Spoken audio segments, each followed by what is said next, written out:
Hey guys, I'm back with another review today, probably the second out of 4 videos I'm going to do since this is the first day of my review channel, slash fun, slash whatever channel. This review is Batman the Killing Joke. This movie launched this Tuesday, I believe, on all digital platforms. It's currently coming to physical format next week. Now, this movie is another of the DC animated movies, which are basically straight to DVD movies, much like Disney used to do. And all these movies are straight up based off of comics. Now, this comic originally was called Batman the Killing Joke, same name as the movie.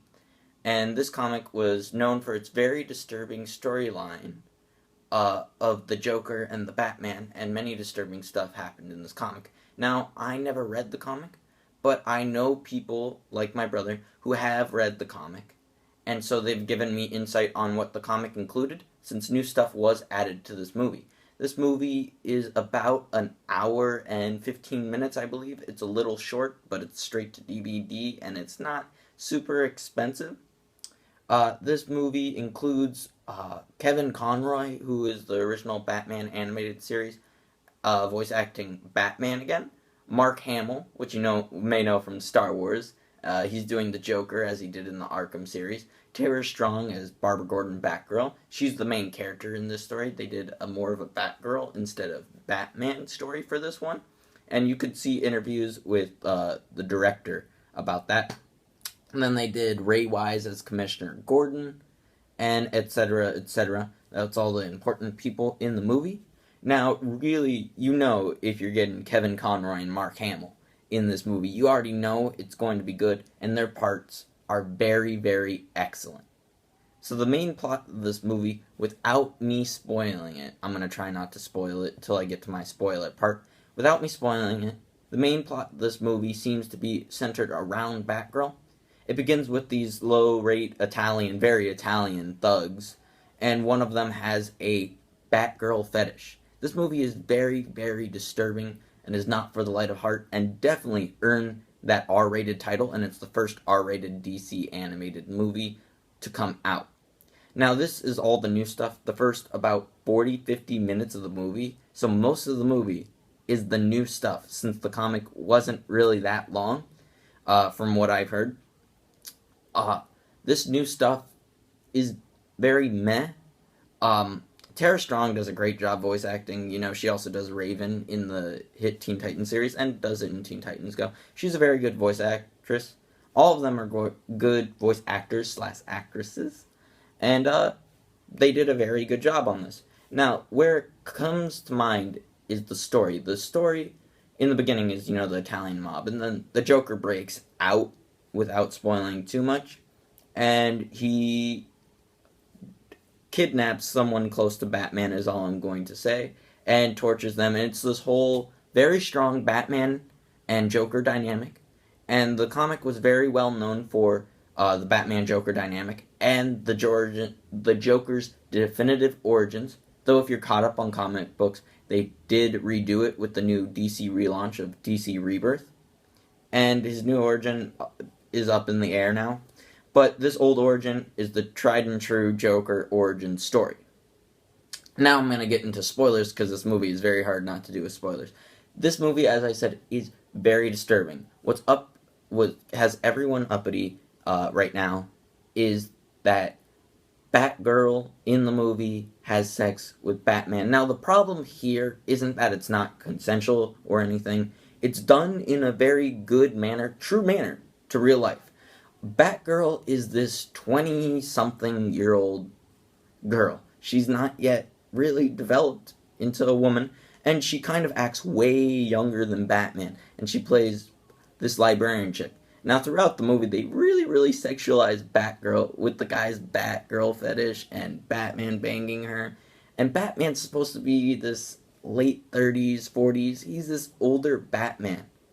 Now, what has everyone really, really disgusted about this movie is before she has kind of this, fangirl kind of obsession, oh, he's the older guy, I kind of want to bang him, and she talks about this with her obviously gay friend, which is another part of the movie which I didn't really feel they needed an obviously gay friend. but whatever. And then afterwards, Batman doesn't call her for like a week or 2 weeks, and it's very, very awkward to watch. Now, I like American Horror Story, and I'd say this movie is a lot like American Horror Story meets Batman. It's kind of weird. But that's kind of the new stuff they added. This wasn't in the original comic. But then we get to the original comic, and the Kevin Conroy and Mark Hamill really start to shine off, because the original comic wasn't that much about Batgirl. And spoilers, spoilers, spoilers, Batgirl gets shot in the hip and becomes Oracle later on. And this is what's so big about this comic. Joker just comes up and shoots Batgirl, and he takes Commissioner Gordon. Commissioner Gordon is stripped. A whole bunch of like little midgets get on a coaster while he's naked, chained, and he has like a neck thing, like a dog around him, and they make him believe Batman's bad. Then they show him pictures of Joker took pictures of his daughter, Barbara Gordon, aka Batgirl, naked, and he tortures him with them. Now this is so messed up, and this is all while Joker is singing a song. It's so brilliantly done by Mark Hamill, and it's so disturbing. And there have been interviews about the original comic where the creator said that, like, he thought he went a little too far when he made that. And adding on the Batgirl sex scene, this movie just went way too far for me personally. There are some movies that go too far, but I can forgive them. This movie went really, really far. Now, I love the last 20-30 minutes of it, and from what I can tell, that is the actual comic part of it. And that is very, very strong. Kevin Conroy, Mark Hamill, Ray Wise. Great. Great. Story, great. Last 30 minutes. I believe they should have just done this movie as the last 30 minutes and just released it as like a little short. The new stuff that added on was very, very weak. I didn't like it. There was no need. There was a lot of senseless gore. There was a lot of... It felt like they were just trying to be edgy to be edgy. Now, if I were to give this movie a score, I would have to give it, I'm going to say, a 7 out of 10. I like that last 30 minutes more than I've liked any DC animated movie to come out. And that is my honest to God opinion. The way in which they did the Batgirl sex scene, it's tasteful and it's true to life. It's not like they're not being true. Now, a lot of people are uppity about this, but I felt like we have the tools to make this story. We're in a place where we can make this story. And though it's very controversial, I think the director and the writers and all this had the right to tell this Batgirl and Batman kind of love interest story, and I think it was interesting. I don't think it was necessarily well done, and that's the 3 points I took off of it. There's also the first 40-50 minutes of this movie. It was boring. I was checking, like, how much longer do I have to go to this movie? And even by the time I got to the good part I liked of the movie, I was still, like, wishing the movie was ending soon, because it kind of just went on too long, even though it's a short movie. And that's really not good for a movie. But that last 30 minutes, if I were to ever watch this again, I would just skip to that. Or if you're a first-time watcher, just skip to the last 30 minutes to when Batman first confronts Joker in the jail, which that is the way to watch this movie. And really, it was disturbing. If you like disturbing stuff, you're gonna like it. It's a very creepy kind of sense of horror. With the Joker, you're always gonna get a sense of horror, and I love the ending. Very rarely in a movie do I love the ending. And that's kind of my opinion on Batman: The Killing Joke. I think you should definitely check it out. It's one of the better DC animated movies.